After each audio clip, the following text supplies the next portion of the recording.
সরকারি কর্মচারীর ছদ্মবেশে দুর্নীতি দমন কমিশনের কর্মকর্তা পরিচয়, অভিযান পরিচালনা, জরিমানা আদায় এবং চাঁদাবাজির অভিযোগে ৩ জনকে গ্রেপ্তার করা হয়েছে।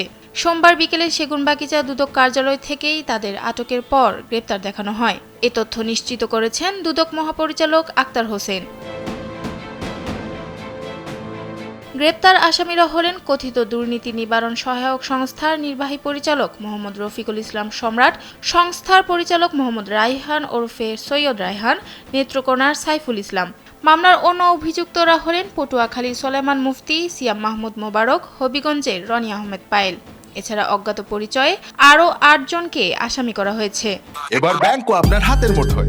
Balance transfer, mobile recharge, bill pay থেকে শুরু করে যা চান সব হবে এক মুহূর্তে। NRBC planet. দুদক মহাপরিচালক বলেন, ভুয়া পরিচয় দানকারী দুদক কর্মকর্তাদের আটকের পর তাদের প্রাথমিক জিজ্ঞাসাবাদ করা হয়। জিজ্ঞাসাবাদে অভিযোগের সত্যতা স্বীকার করে নেন প্রতারক চক্রের ২ সদস্য। পরে তাদের স্বীকারোক্তি রেকর্ড করে অজ্ঞাতনামা ৮ আসামিসহ ১৪ জনের নামে পল্টন থানায় একটি প্রতারণার মামলা করা হয়। দুদকের সহকারী পরিচালক সাজ্জাদ হোসেন জানান, পরস্পর যোগসাজশে সরকারি কর্মচারীর ছদ্মবেশ ধরে দুর্নীতির অভিযোগ রয়েছে এমন ব্যক্তিদের ভয়ভীতি দেখিয়ে বিভিন্ন সরকারি দপ্তরসহ ২ শতাধিক বেসরকারি স্থানে অভিযান পরিচালনা করেন অভিযুক্তরা। জরিমানা ধার্য ও আদায়, চাঁদাবাজি সহ সাইবার নিরাপত্তা আইনে তারা শাস্তিযোগ্য অপরাধ করেছেন।